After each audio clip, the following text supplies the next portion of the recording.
प्यारे बच्चों, आशा करता हूँ आप सभी बहुत अच्छे होंगे। मैं आपके साथ आशीष सर। आज की video social science class 10 pre board exam 2021-22 यानी कि जो आज ही के दिन मॉर्निंग शिफ्ट में आपका एग्ज़ाम हो चुका है उसकी यहाँ पर आंसर की है। अगर आप मॉर्निंग शिफ्ट के हैं तो अपने पेपर को लेके आइए और अपने आंसर मैच कीजिए, और अगर आप इवनिंग शिफ्ट के हैं तो ये चेक कीजिए कि मॉर्निंग शिफ्ट का पेपर कैसे आया था। साथ ही आपकी प्रैक्टिस भी हो जाएगी कि कौन से प्रश्न का कौन सा सवाल है। तो दोनों मीडियम में है, इंग्लिश मीडियम और हिंदी मीडियम, तो अपने आंसर मैच कीजिए। और जैसे कि आपको पता है कि ये 90 मिनट यानी कि 1.5 घंटे का था और 40 नंबर का था। तो फटाफट से वीडियो को लाइक करने के साथ साथ अपने दोस्तों को शेयर कीजिए।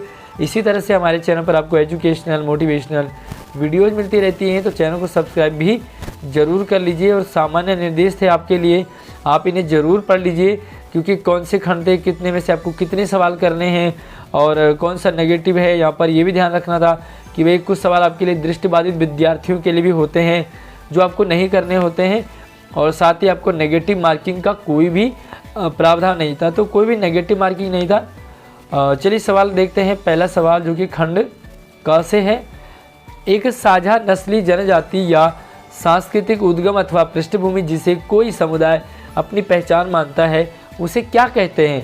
तो 4 ऑप्शन थे, चारों में से एक ही आपका करेक्ट आंसर है। तो पहले सवाल का है नृजाति समूह, और इसे आप इंग्लिश में भी आप देख सकते हैं। चलिए दूसरा सवाल है, निम्नलिखित में से बाज छाप कवच किसका प्रतीक है। ये सिंबल किसका है, बाज छाप कवच। तो इसका जो है 4 ऑप्शन है। मैं आपको सीधा आंसर बता रहा हूँ ताकि आप जल्दी से जल्दी आपकी जो आंसर मैच कर पाओ। तो इसका सी ऑप्शन था, जर्मन साम्राज्य की प्रतीक शक्ति यानी कि symbol of the German empire strength. ठीक है। और तीसरा सवाल था भाई, सही मिलान की पहचान कीजिए। तो 4 चीज़ें दे रखी थी आपको, यहाँ पर 4 सवाल थे, यानी कि इनमें से कौन सा सही है। ठीक है, 4 इधर है, 4 इधर है। तो यहाँ पर अगर मैं बात करूँ तो ये तीनों नीचे के गलत है, आपके तीनों यानी कि बी सी डी आपके गलत है, यानी कि मैच नहीं हो रहा है। और ए आपका बिल्कुल सही है, यानी कि उगते हुए सूरज की किरणें नए युग का सूत्रपात कहलाती हैं। ठीक है। और अगला सवाल है चौथा, तो मैंने यहाँ पर आपको मैच भी कर दिया, यानी कि टिक भी लगा के दे दिया है कि इस यंग यूरोप नामक गुप्त संगठन की स्थापना किसने की थी। तो ये आपका फर्स्ट ऑप्शन यानी कि ए ऑप्शन सही है। और दूसरा है वियना कांग्रेस की मेज़बानी किसने की। तो ये है आपका ड्यूक मैटरनिक। यहाँ पर आपको चेक करना है कि ऑप्शन आपके हिंदी और इंग्लिश के सेम है। ठीक है। अगर हम यहाँ पर बात करें तो ए ऑप्शन हिंदी का है, तो ए ही ऑप्शन आपका इंग्लिश मीडियम में भी रहेगा। तो आपने कंफ्यूज नहीं होना है। सवाल आप प्रश्न आप पढ़ लीजिए अपने लैंग्वेज के अकॉर्डिंग। बस मैं आपको सिर्फ यहाँ पर आंसर बता रहा हूँ। छठा सवाल है भाई, किस वर्ष श्रीलंका में सिंगली को एकमात्र राजभाषा का दर्जा दिया गया। तो ये था आपका सी ऑप्शन, यानी कि 1956 में। अगला सवाल था आपका, बेल्जियम की राजधानी का नाम क्या है। तो बेल्जियम की राजधानी है ब्रुसेल्स। ठीक है, ब्रुसेल्स है। चाहे आप इंग्लिश में देखो ब्रुसेल्स ए ऑप्शन है, चाहे आप हिंदी में देख लो। 8वां सवाल है, निम्नलिखित में से कौन सा जातीय समूह श्रीलंका का हिस्सा नहीं है। तो इसमें देखो सिंगली भी है, भारतवंशी तमिल भी है, श्रीलंका भी है, लेकिन जो फ्लेमिश है ना वो नहीं है। तो आपको सही ऑप्शन आपका डी था, फ्लेमिश। और 9वां सवाल देख लेते हैं, निम्नलिखित में से कौन सा देश 7 आकर संघ बनाने का उदाहरण है। 7 आकर संघ बनाने का उदाहरण, तो इसका जो करेक्ट आंसर है वो आपका सी यानी कि ऑस्ट्रेलिया। और 10वां सवाल देखो यहाँ पर, भारत में संघ सूची पर कानून बनाने का अधिकार किस सरकार को है। संघ सूची कौन बनाता है। तो ये आपका सेंट्रल गवर्नमेंट बनाती है, यानी कि केंद्र सरकार इसका काम करती है। चलिए, तो अगर आपको वीडियो फास्ट या स्लो चाहिए तो आप अपने अकॉर्डिंग इसे फास्ट या स्लो भी कर सकते हैं। और 11वां सवाल है आपके लिए, विश्व बैंक की विश्व विकास रिपोर्ट 2019 के अनुसार किन देशों को निम्न आय वाला देश माना जाता है। तो किन देशों को, यानी कि प्रति व्यक्ति आय अमेरिकी डॉलर जिसका 2500 प्रति वर्ष या इससे कम हो, तो उसी को यहाँ पर निम्न आय वाला देश माना जाता है। अगला सवाल है आपका 12वां, साक्षरता दर किसी देश की डैश और उससे अधिक आयु के लोगों में साक्षर जनसंख्या का अनुपात है। तो यहाँ पर ये है 7 वर्ष, यानी कि फर्स्ट ऑप्शन आपका क्लियर है। 13वां सवाल है, निम्नलिखित में से किसके द्वारा मानव विकास रिपोर्ट तैयार की जाती है, तो ये करता है आपका यूएनडीपी यानी कि ए ऑप्शन। 14 सवाल है, निम्नलिखित में से कौन सा एक भारतीय क्षेत्रक का उदाहरण है? तो भारतीय क्षेत्रक कौन है आपका? ये है प्राथमिक क्षेत्रक। तो प्राथमिक क्षेत्रक यानी कि प्राइमरी फैक्टर, तो प्राइमरी सेक्टर आपका है कृषि यानी कि एग्रीकल्चर। अगला सवाल है, हिमानी एक अध्यापिका है, बताइए यह अर्थव्यवस्था के किस क्षेत्र में काम करती है? हिमानी अध्यापिका है तो अर्थ क्षेत्र किस क्षेत्र में यानी कि कौन से सेक्टर में? तो ये है आपका तृतीय क्षेत्र यानी कि टेरिटरी सेक्टर। अगला देखो 16वां सवाल, निम्नलिखित में से किसी वर्ष में पैदा हुए 1000 जीवित बच्चों में से 1 वर्ष की आयु से पहले मर जाने वाले बच्चों का अनुपात दिखाती है? तो 1 वर्ष से कम बच्चों का जो मृत्यु दर है वो क्या दिखाता है? तो ये है शिशु मृत्यु दर, है ना, क्योंकि छोटे बच्चे हैं तो शिशु मर रहे हैं, ठीक है। तो साक्षर तो है नहीं यहाँ पर, और जन्म दर भी नहीं है, बल्कि यहाँ पर मृत्यु दर है। और अगला है, आपके पास ये आंकड़े दिए थे, आंकड़े के अकॉर्डिंग आपको बताना था कि नीचे दिए गए आंकड़ों का अध्ययन कीजिए एवं बताइए कि किस देश में आय का सबसे समान वितरण है। सबसे समान, तो आप देख सकते हैं कि जो यहाँ पर 80,000 है, तो आपका यहाँ पर आएगा 2 देश, यानी। चलिए अगला देखो आपका 18वां सवाल, विश्व बैंक यानी कि विश्व विकास रिपोर्ट तैयार करने में इनमें से किस मापदंड का प्रयोग करती है? और इसका फर्स्ट ऑप्शन यानी कि प्रति व्यक्ति आय देखती है, तभी तो पता चलता है यहाँ पर कि कौन कितना अमीर है, कौन कितना गरीब है देश का। और झूम कृषि को ब्राज़ील में किस नाम से जाना जाता है? जो झूम कृषि है ना, उसको ब्राज़ील में रोका नाम से जाना जाता है। 20वां सवाल है, ब्राज़ील में पृथ्वी सम्मेलन का आयोजन कब हुआ था? अर्थ समिट, तो ये था आपका 1992 में। और 21वां सवाल, ज्वारीय ऊर्जा निम्नलिखित में से किस प्रकार का संसाधन है? ज्वारीय ऊर्जा, तो ये है पुनः पूर्ति योग्य, जिसे हम पुनः पूर्ति योग्य कर सकते हैं, तो वो आपका क्या है? ज्वारीय। अगला है, निम्नलिखित में से कौन सी फसल मोटे अनाज का एक उदाहरण नहीं है? मोटे अनाज का, तो देखो यहाँ पर मोटे अनाज का उदाहरण जो है चावल नहीं है, चावल को मोटा अनाज नहीं कहा जाता। अगला सवाल है, निम्नलिखित में से कौन सी एक रोपण फसल का उदाहरण है? तो रोपण यानी कि जिसे रोपते हैं, रोपाई करते हैं। तो यहाँ पे देखो आपके लिए 2 ऑप्शन यहाँ पर गन्ना दे, गन्ने को भी हम रोपते हैं यानी कि गन्ने को भी हम ज़मीन में गाड़ते हैं, और चावल को भी हम गाड़ते हैं। तो इसके 2 ऑप्शन सही हो सकते हैं, लेकिन अगर करेक्ट आंसर है तो इसका गन्ना हो सकता है, क्योंकि चावल नहीं बल्कि धान अगर होता है ना, तो धान को हम सही मान सकते थे, चावल तो धान से निकलता है, ठीक है। लेकिन हालांकि यहाँ पर इसके दोनों ऑप्शन आपके सही हो सकते हैं, और अगर एक ही ऑप्शन सही रहेगा तो वो रहेगा आपका गन्ना, ये मेरे अकॉर्डिंग, ठीक है। अगला सवाल है 24, मूंगफली एक फसल है, कैसी फसल है? देखो भाई, सर्दी आने वाली है, मूंगफली बहुत जल्दी आने लग जाएंगी मार्केट में, तो ये कौन सी है भाई? खरीफ की फसल, यानी कि ए ऑप्शन बिल्कुल करेक्ट है। अब हम चलते हैं सेक्शन बी पे, और यहाँ पर एक चित्र दे रखा था, उसकी पहचान करनी थी। तो अगर मैं चित्र को जूम करके भी दिखाऊं तो शायद ये फिर भी क्लियरली नहीं दिख रहा, बट ये क्या आपका मरियाना है, ठीक है। अगर इसका आंसर आप चेक करोगे तो ये मरियाना यानी कि ए ऑप्शन बिल्कुल करेक्ट है। और अगला सवाल है आपके लिए, तो साथ में आपने जो निर्देश दे रखे होते हैं उन्हें भी पढ़ना होता है। तो निम्नलिखित प्रश्न यानी कि प्रश्न नंबर 26 जो है वो दृष्टिबाधित विद्यार्थियों के लिए, जो विजुअली इम्पेयर्ड है, जो आंखें नहीं देखते हैं, उनके लिए रहता है। तो आपने सारा नहीं लपेटना है, फिर भी यहाँ पर आप आंसर देख सकते हैं। फ्रैंकफर्ट संसद कब बुलाई गई? तो ये था आपका 1848 यानी कि 1848। अगला सवाल है, नीचे दिए गए प्रश्न में 2 प्राकथन दिए, एक यहाँ पर 2 प्राकथन दिए हैं, एक संकल्पना है और दूसरा कारण है, एक रीजन है और दूसरा जो है स्टेटमेंट है।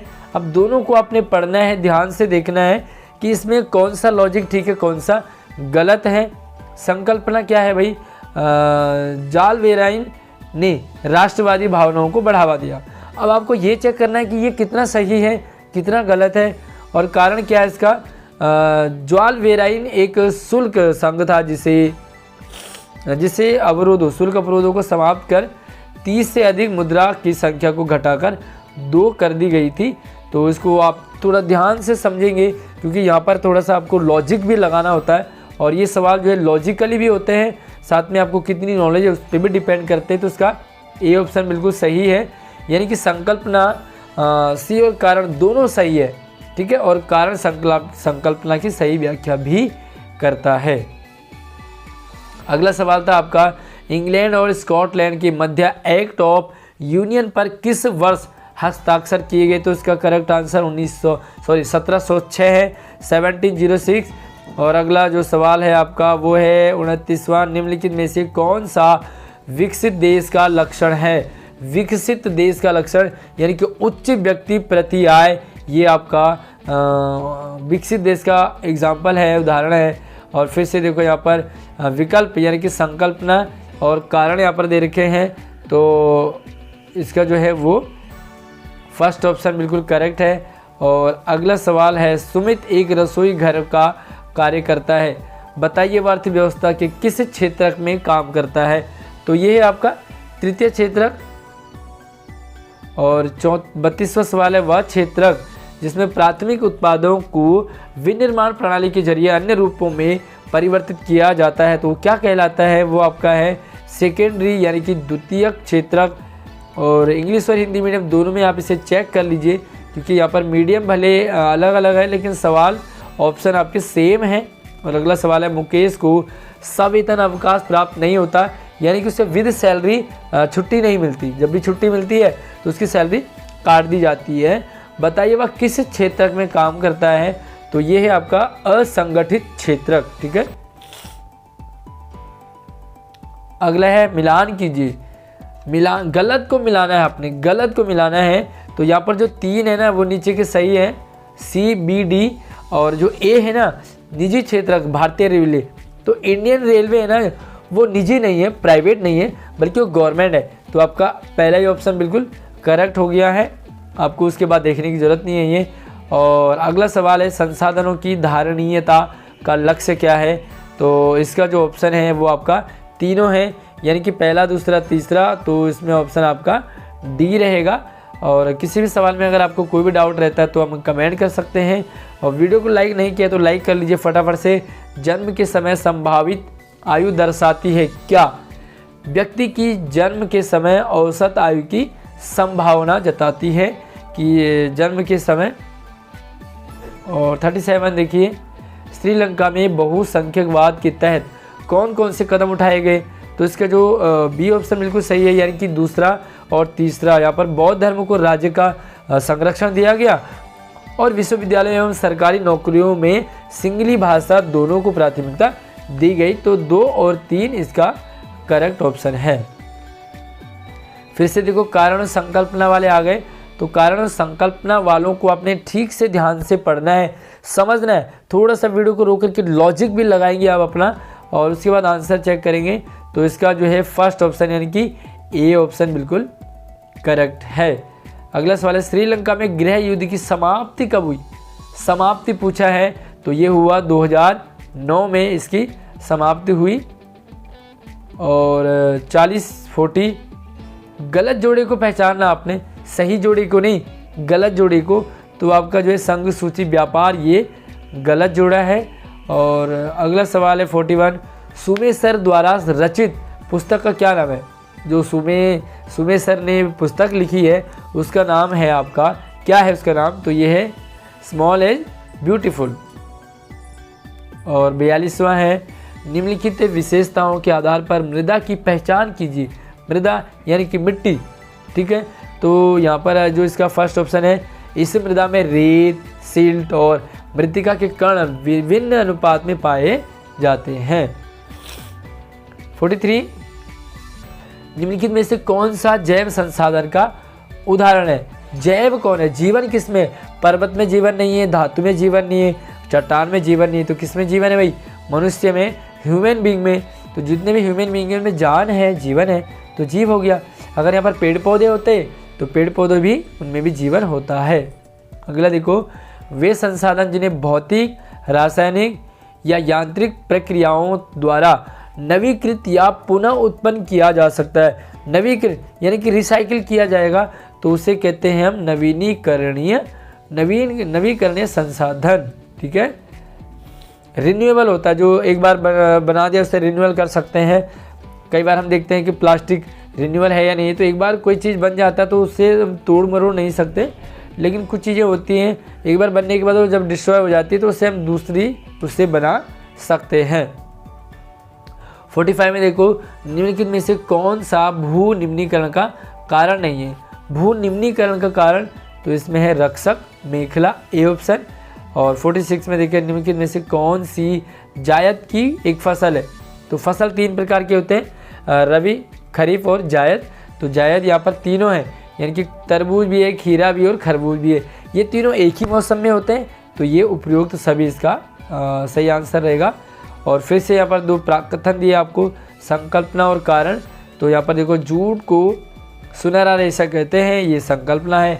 और कारण है नायलॉन की कीमत कम होने के कारण जूट की मांग बाजार में घट गई है। तो इसका जो बी ऑप्शन है वो बिल्कुल सही है, यानी कि संकल्पना एवं कारण दोनों सही है, परंतु जो कारण है ना वो संकल्पना की व्याख्या नहीं करता है। चलिए, खंड ग आ गया आपके पास, और ग में आपको एक पैसेज दे रखा है। इस पैसेज को आप पढ़ें, यहाँ पे थोड़ा सा आप वीडियो को स्लो कर लीजिए, या तो इसे रोक लीजिए वीडियो को, और पूरा यहाँ पर पैसेज तो पढ़ नहीं पाऊँगा। फिर से चलिए, इंग्लिश मीडियम में है तो पूरे पैसेज को पढ़ने के बाद आपको यहाँ पर तो हिंदी और इंग्लिश दोनों आप आराम से आपने पढ़ भी लिया होगा। और अगर आप इवनिंग शिफ्ट के हैं तो यहाँ पर आप इसे रोक करके पढ़ेंगे। तो पहला जो सवाल है इसका पैसेज के अकॉर्डिंग, मैटरनिक ने किस देश के लिए कहा था कि जब वह छींकता है तो बाकी यूरोप को सर्दी जुकाम हो जाता है? बताओ, एक छींकेगा तो बाकी देशों को। तो ये है आपका फ्रांस। और अगला जो सवाल है 49, फ्रांस में उदारवादी क्रांतिकारियों ने किस राजवंश को सत्ता से बेदखल कर दिया? तो ये है आपका बुर्बो वंश, यानी कि बी ऑप्शन बिल्कुल करेक्ट है। अगला सवाल 50वां, जुलाई क्रांति के फलस्वरूप बेल्जियम किस साम्राज्य से अलग हो गया था? तो ये है आपका A option, United kingdom of the Netherlands. और अगला सवाल है, यूनानी स्वतंत्रता संग्राम के लिए कौन सा अंग्रेज कवि युद्ध लड़ने गया था? तो ये था आपका लॉर्ड बायरन। तो लॉर्ड बायरन जो है युद्ध लड़ने गया था। अगला सवाल है, यूरोप के शिक्षित अभिजात वर्ग में राष्ट्रीय भावनाओं का विकास किस स्वतंत्रता संग्राम से हुआ था? तो टिक आपके लिए कर रखा है अपन, फ्रांस का स्वतंत्रता संग्राम। तो आप इसे चेक कर सकते हैं। 53, कुस्तुनतुनिया की संधि के माध्यम से किस देश को स्वतंत्र राष्ट्र के रूप में मान्यता मिली? तो ये था आपका यूनान, जिसको स्वतंत्रता का अगला देखो, फिर से अनुच्छेद आ गया है, और इस अनुच्छेद को भी आप ध्यान से पढ़ेंगे। हालांकि अनुच्छेद के जो सवाल हैं वो बहुत आसान होते हैं, और ये इंग्लिश में भी है, तो हिंदी और इंग्लिश दोनों में आप इसे पढ़ लें अपने सहूलियत के अकॉर्डिंग। और अब हम यहाँ से चलते हैं 54, लेबनान में संसद के अध्यक्ष का पद किस समुदाय के व्यक्ति के लिए आरक्षित किया गया? तो यह है शिया मुसलमान के लिए एक रिजर्व रखा गया था। और अगला है आपका 55, लेबनान में उप प्रधानमंत्री का पद किस समुदाय के व्यक्ति के लिए आरक्षित किया गया था? तो ये था आपका ऑर्थोडॉक्स ईसाई। अगला सवाल आपका, लेबनान में प्रधानमंत्री का पद किस समुदाय व्यक्ति के लिए आरक्षित किया गया था? प्रधानमंत्री का, तो प्रधानमंत्री ये सुन्नी मुसलमान थे, उनके लिए किया गया। और अगला है, लेबनान में राष्ट्रपति का पद किस समुदाय के लिए आरक्षित किया गया? तो सभी यहाँ पर पूछे गए, राष्ट्रपति, उपराष्ट्रपति, प्रधानमंत्री, उप प्रधानमंत्री। तो ये था आपका सेकेंड ऑप्शन, सी ऑप्शन इसका करेक्ट है। और अगला है 58, लेबनान के समझौते में क्या निश्चय किया गया? तो लेबनान का जो समझौता हुआ उसमें क्या डिसाइड हुआ, क्या डिसाइड किया गया? तो डिसाइड किया गया यहाँ पर देखो, विभिन्न समुदायों के लिए पदों को आरक्षित भी किया गया था। मुस्लिम सीरिया के साथ एकीकरण की मांग छोड़ देंगे, ये भी वहाँ पर डिसाइड किया गया था। और ईसाई फ्रांस से संरक्षण की मांग नहीं करेंगे, ये भी, यानी कि इसका ऑप्शन था आपका डी, यानी कि उपरोक्त सभी। अगला है 59, लेबनान की व्यवस्था ठीक है क्योंकि? लेबनान की जो व्यवस्था है ना, अरेंजमेंट है, वो क्यों ठीक है?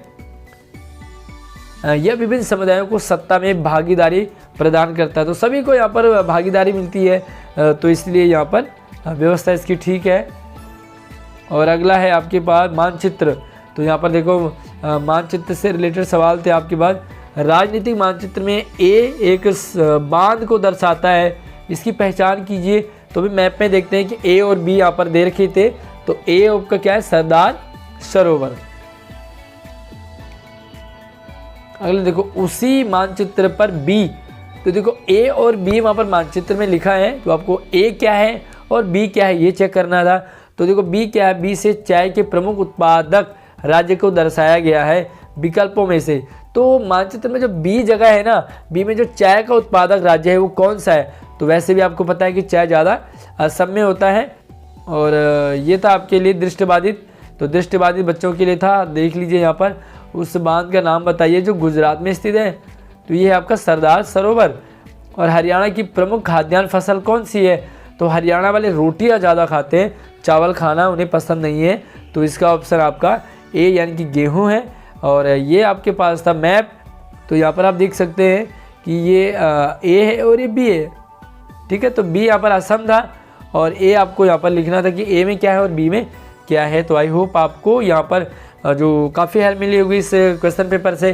कितने मार्क्स आपके बन रहे हैं मुझे ज़रूर कमेंट करके बताना। जितने भी आपके टोटल मार्क्स बन रहे हैं कितने में से कितने हो रहे हैं। और वीडियो को लाइक करने के साथ साथ शेयर कीजिए। हमारे चैनल पर पहली बार आने वाले चैनल को सब्सक्राइब कर लीजिए। और हाँ, कोई भी डाउट हो, कुछ भी आपको पूछना हो या वीडियो को अपना एक्सपीरियंस अनुभव बताइए कि वीडियो आपको कैसी लगी। धन्यवाद।